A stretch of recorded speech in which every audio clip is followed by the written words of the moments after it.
ଆଜିର ନୂତନ ଶବ୍ଦ ହେଉଛି ACCOMPLISHMENT। ଆକୁ ଆମେ ଉଚ୍ଚାରଣ କରିବା ଏକମ୍ପ୍ଲିଶମେଣ୍ଟ। ଏକମ୍ପ୍ଲିଶମେଣ୍ଟର ଅର୍ଥ ହେଉଛି ସଫଳତା କିମ୍ବା କୌଣସି କାମ ସଫଳ ଭାବରେ ସମାପ୍ତ କରିବା।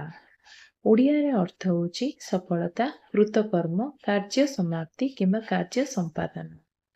ଉଦାହରଣ ସ୍ୱରୂପ ବୁଝିବା, winning the award was a great accomplishment, ମାନେ ପୁରସ୍କାର ଜିତିବା ଏକ ବଡ଼ ସଫଳତା ଥିଲା।